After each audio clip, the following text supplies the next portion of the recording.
Marco Civil, estamos escrevendo a Constituição da Internet, uma série de princípios, garantias, direitos e deveres que vão definir como a web deverá funcionar no Brasil. Ou seja, cidadania se faz no mundo virtual também. A nossa segunda dica de hoje é exatamente para quem quer participar e debater para valer as principais questões em pauta na Câmara dos Deputados.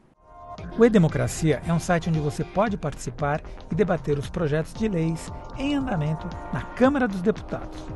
A rede é dividida em dois espaços de participação. A comunidade legislativa, onde é possível acompanhar os debates relacionados às leis já existentes. E o espaço livre, local onde você pode sugerir temas ou mesmo participar de fóruns criados por outros integrantes da rede. Para participar, é necessário acessar o ícone Cadastre-se, que fica na home da página. Digite seu nome, sobrenome, e-mail de contato e indique o estado onde você mora. Em seguida, um e-mail de confirmação será enviado para você. É só confirmar o cadastro que você já estará conectado à rede. Automaticamente, o site já carrega a página com as comunidades legislativas e o espaço livre, que são os dois tópicos de fórum.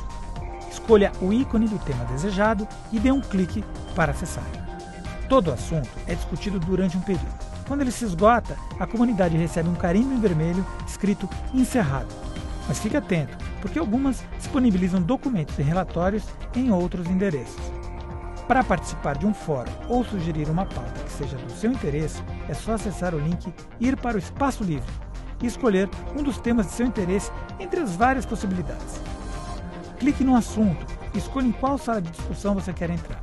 Se preferir, acesse o item Postar novo tópico e crie você seu próprio grupo. O site também abre espaço para votação e escolha de novos temas a serem discutidos pela rede. É só ficar ligado. Quer mudar as coisas que não estão legais no país? Acesse edemocracia.câmara.gov.br. Gostou dessa dica? Então compartilhe.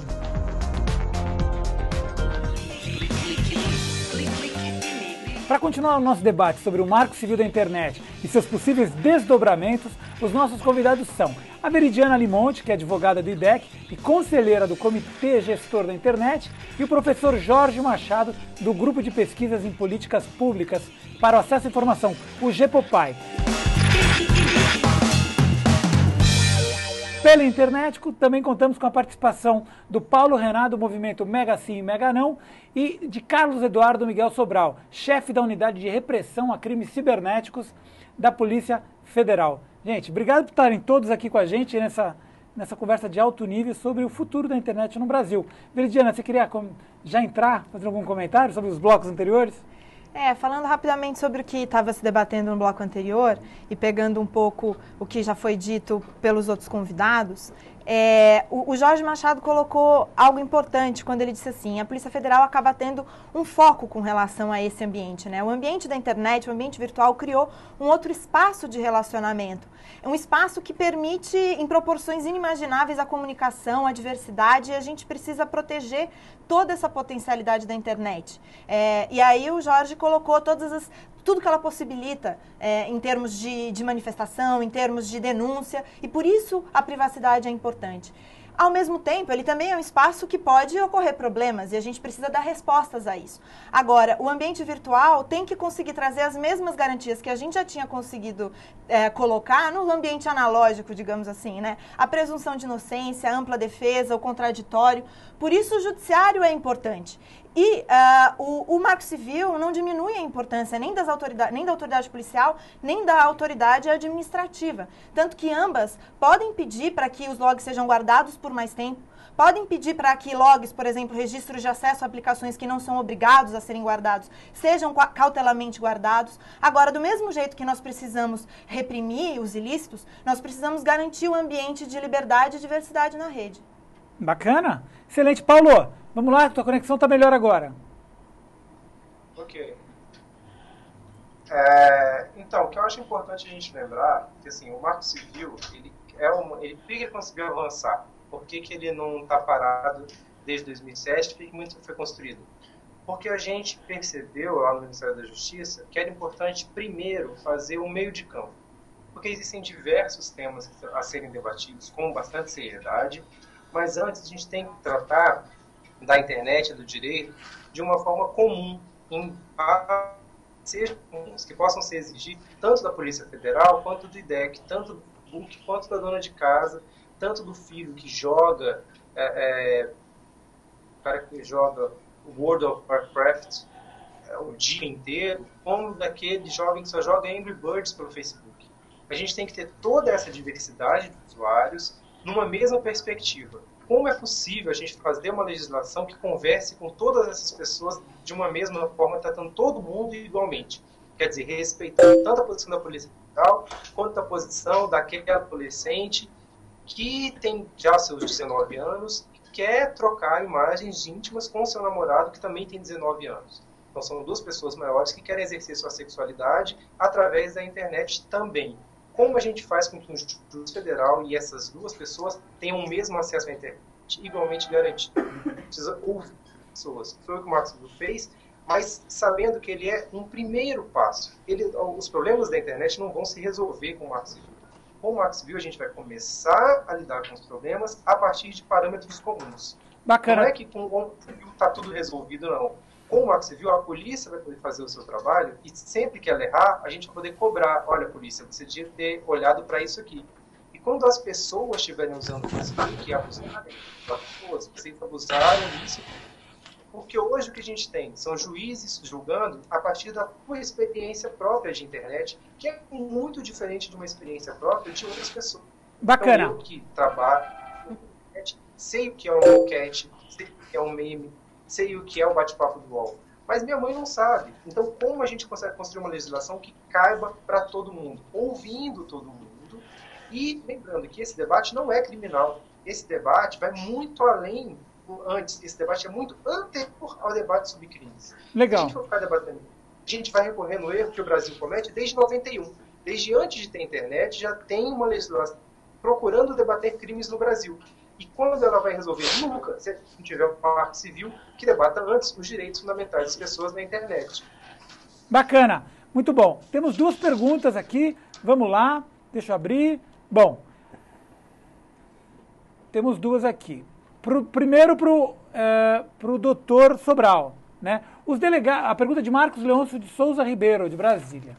Os delegados da Polícia Federal desejam para a internet as regras previstas na Constituição Federal. Segurança e liberdade não são valores antagônicos. Uso respeitoso, ético e responsável da internet. Comentário bastante interessante aqui, que é uma contribuição aqui do Marcos Leôncio. Temos uma pergunta também, doutora Veridiana. Atendendo-se apenas à seara civil, como fará a Justiça para dirimir as ações de reparação diante do artigo 15? Eu não entendi nada. O que ele perguntou? Ela está perguntando, no caso de um ilícito ou de um problema civil, de uma conduta ilegal, mas que não seja um crime, né? Ela seja legal dentro do campo civil. Como que a Justiça vai resolver essa situação? Uhum. O artigo 15 do projeto de lei do Marco Civil, né? A gente está falando do Marco Civil, ele é um projeto de lei que ainda está na Câmara dos Deputados e por isso é necessária uma mobilização para que ele seja votado e que a gente tenha essa Constituição da internet. O artigo 15 trata da responsabilidade dos provedores de conteúdo em retirar ou manter um conteúdo no ar. No caso desse conteúdo não ser um crime, né, não ser a prática de um crime, o artigo 15 diz que o provedor só será responsabilizado por manter o conteúdo no ar se houver uma ordem judicial pedindo que ele seja tirado do ar. Para tanto, o provedor ele pode, tanto recebendo uma notificação, decidir tirar por ele próprio, por conta dos seus termos de uso, que devem ser divulgados, transparentes, etc. Mas, antes de uma ordem judicial, ele não seria responsabilizado, ou havendo uma ordem judicial, aí ele tem que retirar. Uma ordem judicial dizendo que aquele conteúdo tem que ser retirado. E ele tem que, inclusive, notificar, se souber o endereço da pessoa, tiver uma forma de se comunicar com quem postou aquele conteúdo, tem que notificar dizendo por que está retirando aquele conteúdo do ar e a pessoa tem o direito de se manifestar contrariamente à retirada. Então, a Justiça ela vai receber um caso concreto dizendo, olha, determinado provedor tem um conteúdo que me ofende em determinado provedor, eu peço para que tenha uma ordem judicial, liminarmente, urgente, que é uma ordem judicial mais rápida, né, para que esse conteúdo seja retirado. É assim que a Justiça vai analisar, no caso concreto, se um determinado conteúdo tem que ser retirado do ar ou pode ser mantido. Bacana, gente. Só para a gente continuar com o papo, eu queria chamar agora o Jorge. Jorge, daqui para frente, o que precisa ser feito? E aí eu peço a contribuição de vocês todos aqui, para a gente começar a finalizar agora. Já foi lá, já houve a participação da sociedade civil, está pronto. E agora? O que precisa acontecer? Agora a sociedade tem que se mobilizar para que seja votado e claro que tem uma pauta, né? Isso é negociado, né? Então o projeto ele depende muito da pressão que a sociedade faz para que ele seja encaminhado, né? Dentro da comissão, depois para votação na Câmara. E é claro que também existem resistências a ele, a gente não pode falar aqui, mas também afeta as teles, né?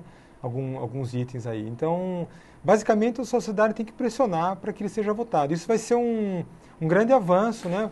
A gente vai resolver uma série de casos que são comuns, assim, de blogs que têm conteúdo removido, porque as pessoas simplesmente têm medo e não querem, às vezes advogado manda algo extrajudicial, a pessoa simplesmente tira porque não quer pagar advogado, porque criticou um restaurante, então tem coisas banais. Mas rapidamente, quais são esses interesses aí que são contrários? Depois a Veridiana pode falar, o Pedro também, rapidinho, quais são os interesses contrários? Então, por exemplo, neutralidade da rede, então, que a Veridiana comentou no começo. A gente tem um problema que as teles, elas discriminam o que está sendo transmitido. Então, se você está baixando o arquivo para aquelas redes ela já de compartilhamento... Ela já discrimina ou querem discriminar? Ela discrimina já.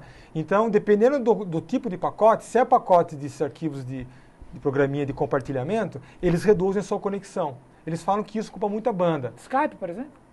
Não, Skype não, torrent. Pode ser também transmissão de P2P de vídeo, pode ser também. Arquivos que são pesados, eles diminuem sua banda.